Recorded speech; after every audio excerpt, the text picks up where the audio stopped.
And we should be live, if I'm not mistaken. Yes, brilliant. Let me share the link. Okay.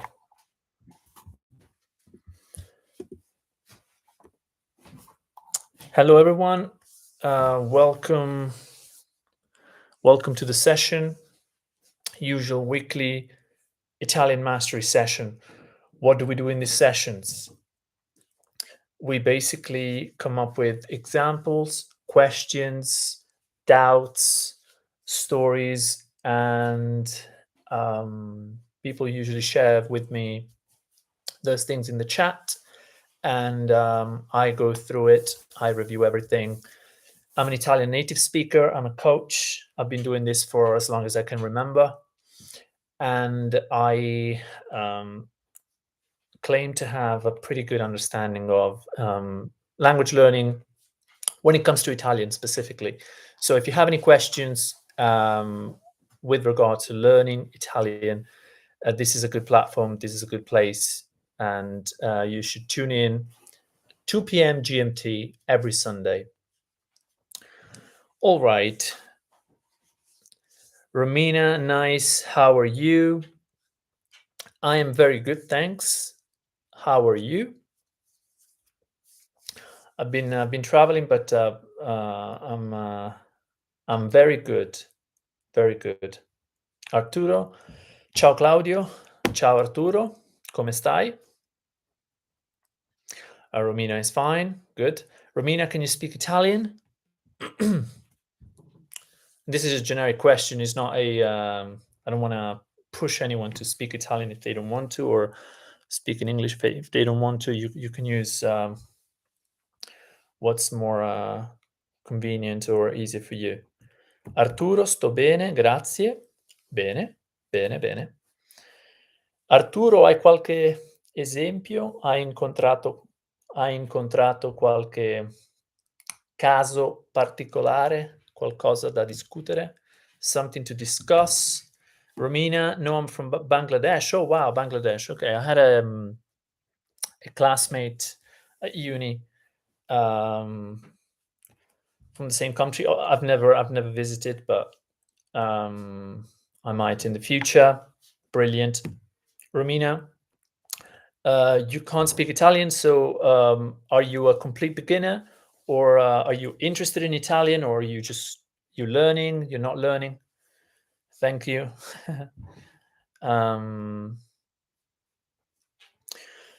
It's always a bit of a mixed bag with our students as well, to be honest. There are beginners, there are people that have been studying for a long time, there are people that are not studying, but they are sort of practicing learning by themselves, and they need sometimes just guidance as opposed to information or whatnot. And we are going to start having some sessions where people can speak Italian amongst each other in the near future. I think maybe June, July, it's going to be ready. So as always, I'm going to wait for a couple of minutes to see if more people turn up. And after that, we can start the session. Feel free to ask any questions now. Otherwise, I'm going to come up with an example and I'm going to sort of follow some. Today's Mother's Day in the USA. Maybe some people are busy. That is true. That is true. And that's fine, you know. It's Mother's Day everywhere, or nearly everywhere. I know it's Mother's Day in Italy as well. And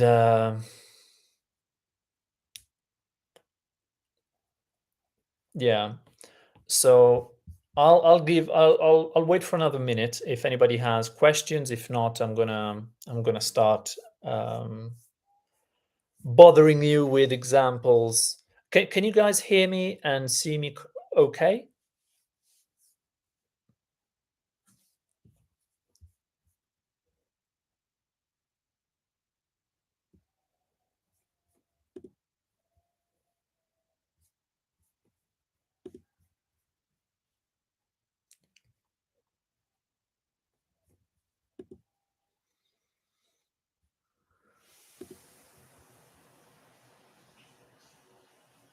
Okay, brilliant.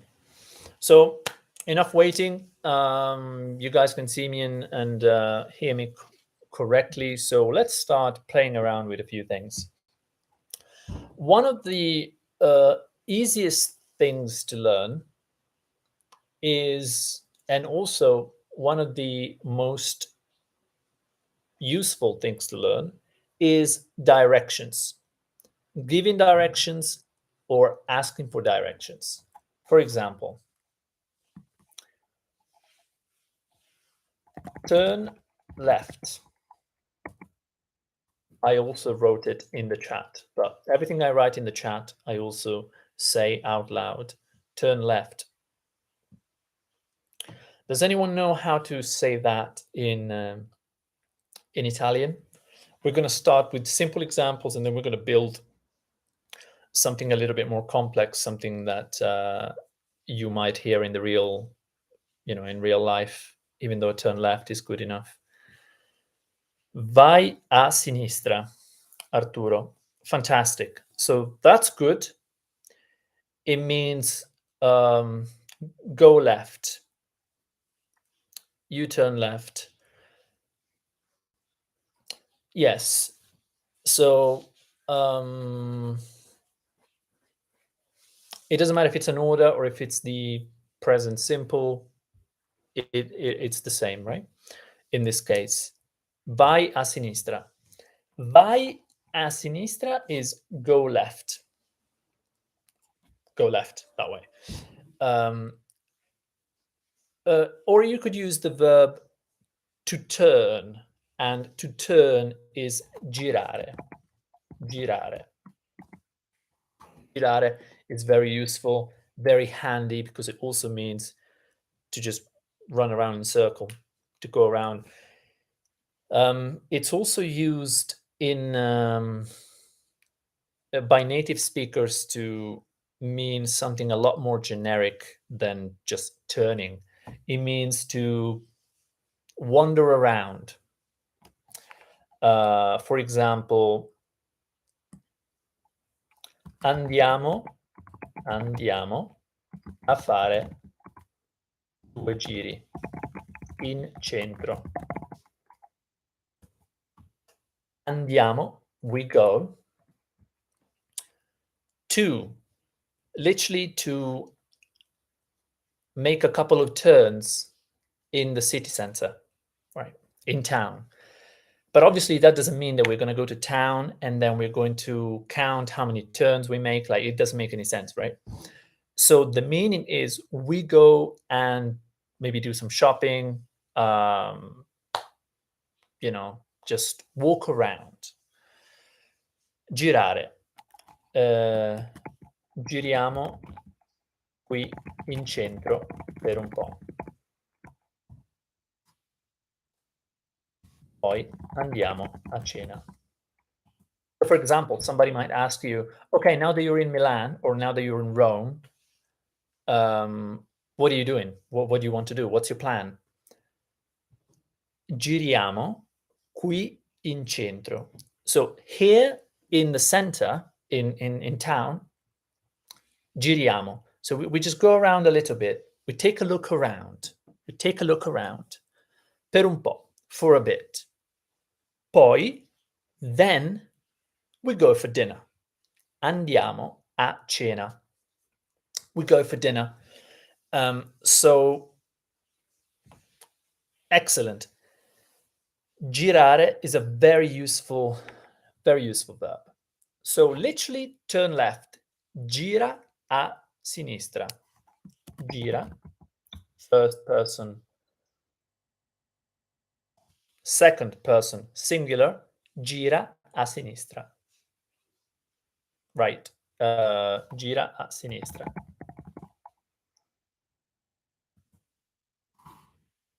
Gira a sinistra.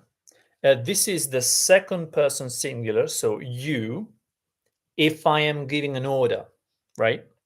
Gira.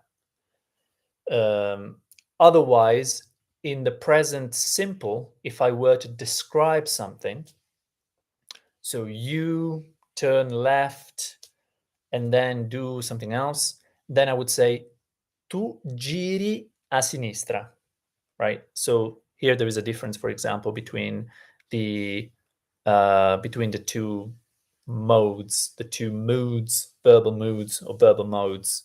Um, right. So imperative and indicative. These are fairly annoying and complex topics, tenses, but you have the same in English, right? Run is not the same as you run, but in English they end up looking and sounding the same or similar all the time. So let me know if this confuses you, but maybe you weren't aware of this. But when you give orders to people, when you make demands, requests, you use a different verbal is or let me know if you have momentary. Let me know if you can't hear me well or if you missed some parts of what I'm saying. Anyways, so turn left, gira a sinistra, andare is very useful. So you can only remember that verb and then use it for many different scenarios. So I missed what you said. Basically, I said that both versions are good. Gira a sinistra, vai a sinistra. Girare is a very common verb that has different meanings, but andare is a verb that can be used in many different scenarios. So as a beginner, andare, to go, is extremely powerful. I suggest you stick with andare. Vai a sinistra. How about go right? How would you translate go right or turn right? Let's not be, precise. It's okay to use the verb to go in this case. The goal with this lesson, I guess, is to learn how to give or ask for directions. Okay. Okay, now okay, right. Gira a destra. Vai a destra. Fantastic. For example, careful, there's an I at the end. Vai. Tu vai. So, and this is why it's confusing, right? Because in the third person singular, it would be correct. So she turns right and she goes right. Those translations would be perfect. So, vai a destra. Okay. How about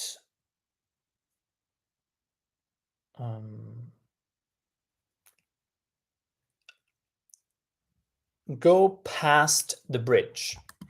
Go past the bridge.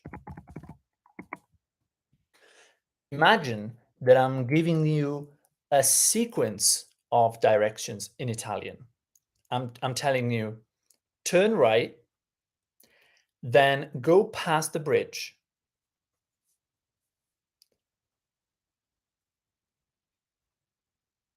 I would use va in the polite form.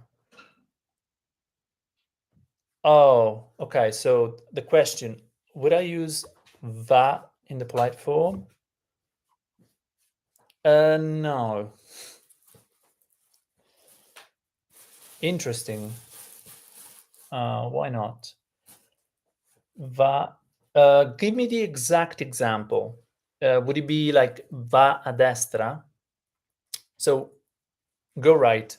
Vai a destra. In the polite form, it would be vada a destra.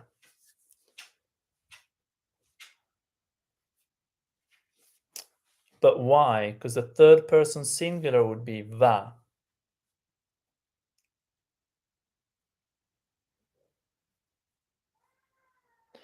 Maybe it's because in the imperative, let me just Google it.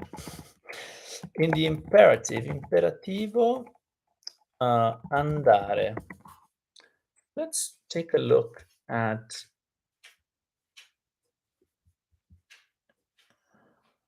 vada. Exactly.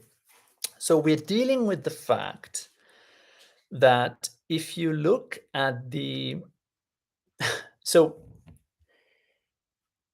describing things like a story, we would be using the present simple. But giving directions is easy as a topic, but it's actually hard to apply because we tend to be dealing with people that we don't know. So Arturo is correct in picking up on this and saying, hold on a minute. But then if we use the imperative to give directions, then we're speaking to people we don't know. So we need to use the formal, we need to speak formally. So speaking formally means that instead of saying you, tu vai, you use the third person in the feminine form. So lui va. Sorry, lei va. So instead of tu vai, lei va. The problem is that we're using the imperative because this is a request, right? It's a set of instructions. So go there, do this, and then do that, and do the other. So it's a set of instructions. We use the imperative. And so the third person singular for the imperative is vada for andare. So lei vada. So vada lì, vada là, eccetera. So that was a good question. And without Google, I couldn't. Yes, there are many tenses, and people get confused. Go past the bridge. I would use va. Yeah, passa il ponte. Attraversa il ponte. If I were speaking to an older person, I would use formal, of course. Capisco. Brilliant. That's good. If I were speaking to an older person, I would use yes. I mean, this is a personal choice. As far as the formal formal Italian, that's personal. You can choose to speak in second person singular to anyone because you're learning Italian and you don't want to make things complicated, or you can start being very rigid depending on your level of Italian and start speaking formally to everyone.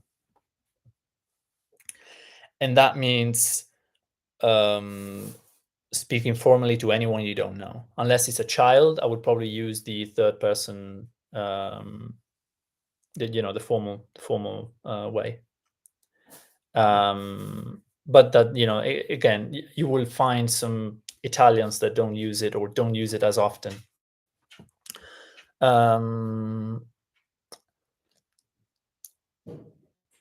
Passa il ponte, so go past the bridge.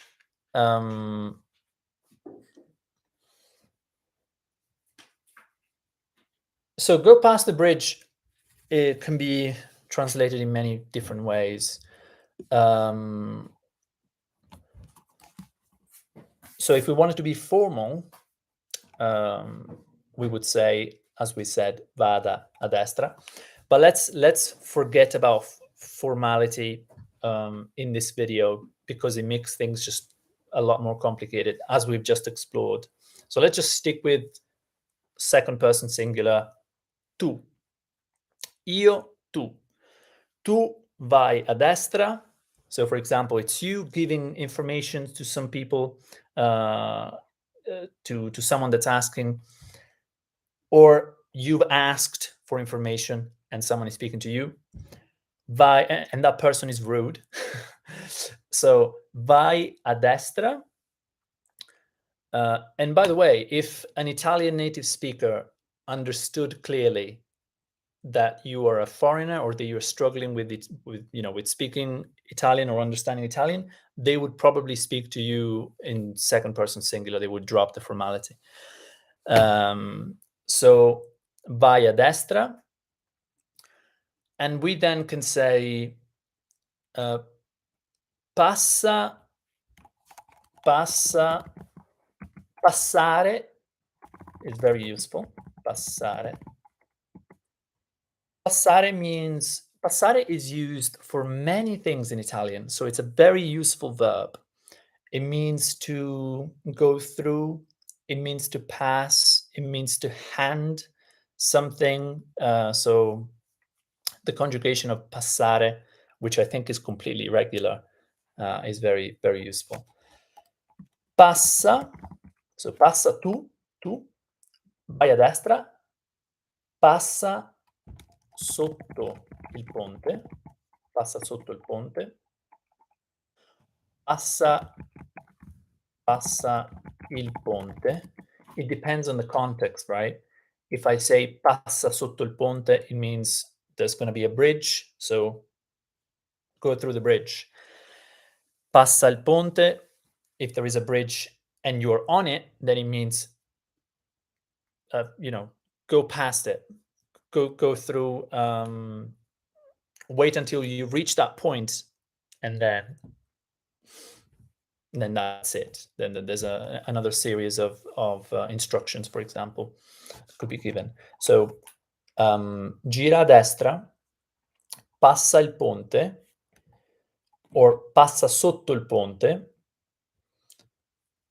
How to say go straight? Go straight. Go straight until you see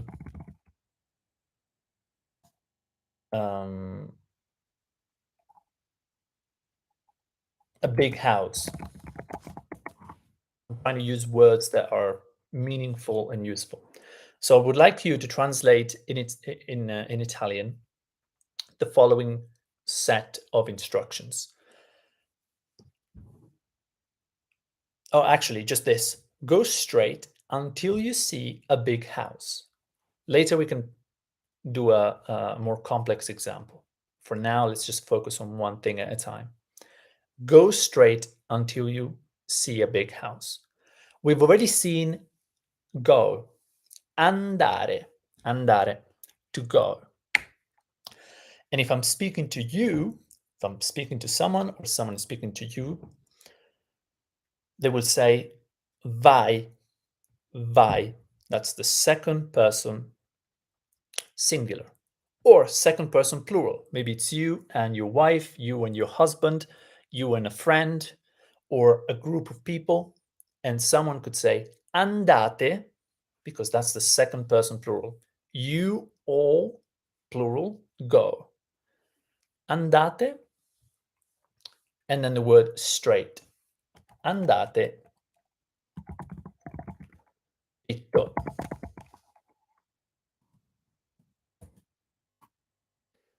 Andate dritto.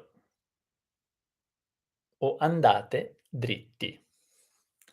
Vai a dritto fino vedi una casa. Oh, okay. So this is an attempt, very good attempt. Arturo dice vai.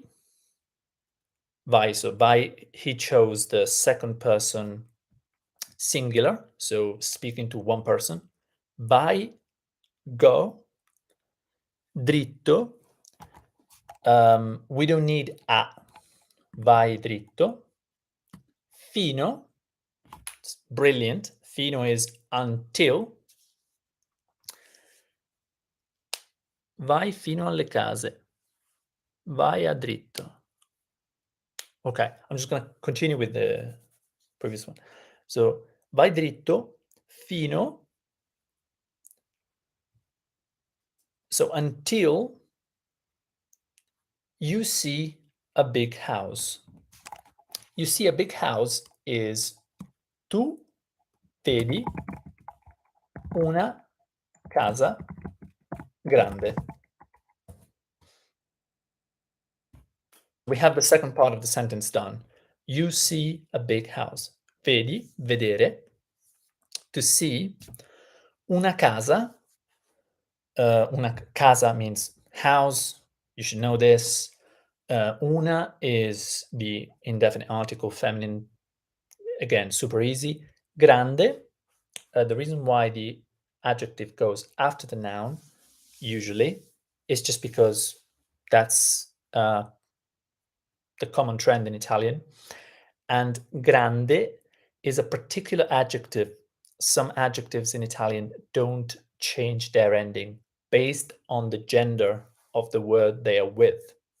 So casa granda does not work. So vedi una casa grande. So I would say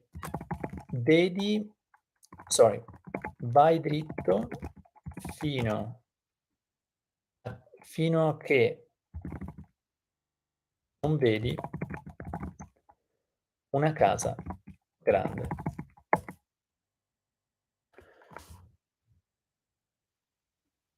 And so this is actually a bit tricky to understand. There's one or two words that are a little bit tricky. Fino a means until something, until at, up until something. And che is the relative pronoun. Che stands for quando, until when you don't see a big house. So fino a che or fino a quando. They're both fine. So now we know how to understand and work with a bunch of different sentences, a bunch of different directions. Let's try a more complex example. Not complex because it's more difficult, but complex because it's got many parts to it. So let's try to translate this.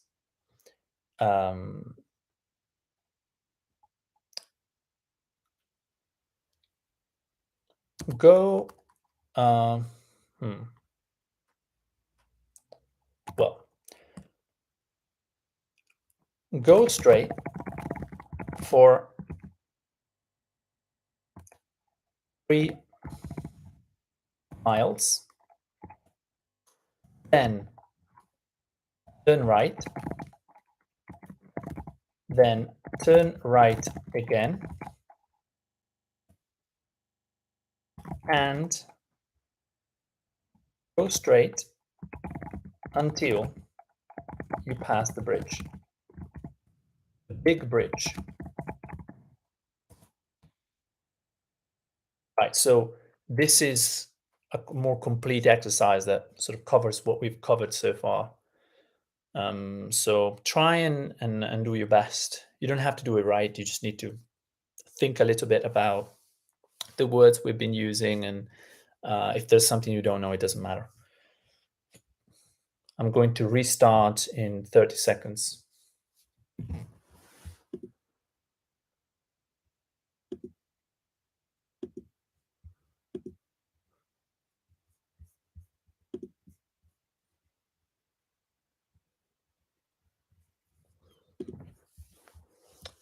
Meanwhile, if you have any questions, let me know.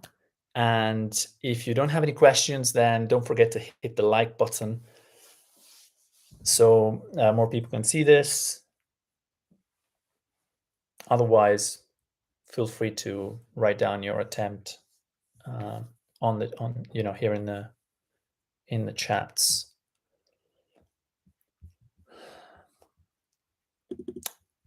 So you might need the word then. Then.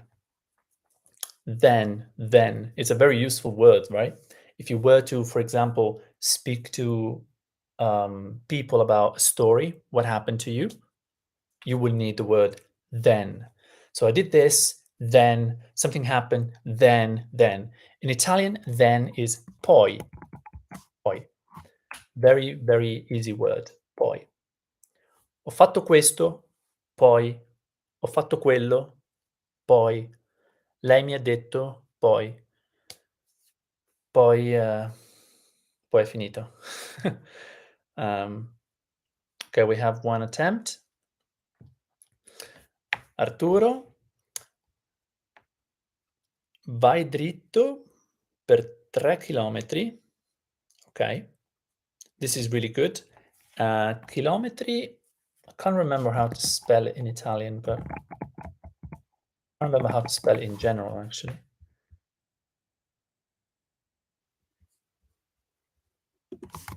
I don't think that. Yeah. So as I said, careful because in Italian, chilometro will be spelled with ch. The sound k in Italian is achieved with c.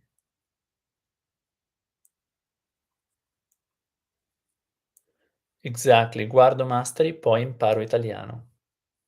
Brilliant. Franci, brilliant. Poi chilometro, sorry, I got lost. Right. So vai dritto per 3 chilometri. Go straight for 3 kilometers. Fantastic. By the way, in Italian, this is how people would speak to you. They would never mention miles. Miles is not a unit that's common. But it would be miglio, un miglio. It's actually useless that I talk about it because not only it's not used to talk the mile, but also it's irregular. So it would be un miglio, 2 miglia, 3 miglia. So yeah, much better to use kilometers. Vai dritto per 3 chilometri, poi, great, vai a destra. Okay, well, fantastic. You used both. Vai a destra e poi gira a destra di nuovo. Vai a destra e poi gira a destra or vai a destra di nuovo, again, right? Again, di nuovo. Very important. Di nuovo. Awesome job, Arturo. Poi gira a destra di nuovo e vai dritto fino a che passa il ponte. So, vai dritto fino a fantastic, fino a che passa il ponte. So, it's not exactly correct, that last bit. You can simplify very much by just saying e vai dritto fino al ponte. So just reach the bridge, right? O al ponte grande or il grande ponte. So you can say that. What was the original sentence? Go straight until you pass the big bridge. Fino a che non passi, tu non passi, fino a che non passi.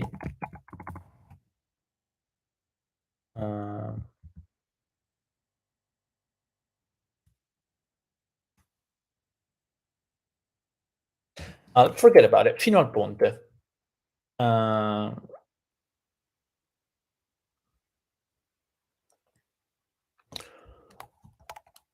O fino a che non vedi il ponte. Fino a che non passi il ponte. The reason why I've stopped is because, as we can see, sometimes we use the negative because you're basically moving for as long as you don't see the bridge. Finché non passi. Finché Amedeo, is correct. You can also use finché, which means fino a che. But the reason for the negative, which is what might sort of trigger some reaction from you, is that I'm literally giving you an instruction to go and keep going until, so for as long as you don't see the bridge. So in other words, when you see the bridge, stop, right? So maybe the bridge was the final destination. Vai dritto per 3 chilometri, poi vai a destra, poi gira a destra, poi gira a destra di nuovo e vai dritto fino a che non passi il ponte, fino a che non vedi il ponte. So this is an important aspect of directions. All right.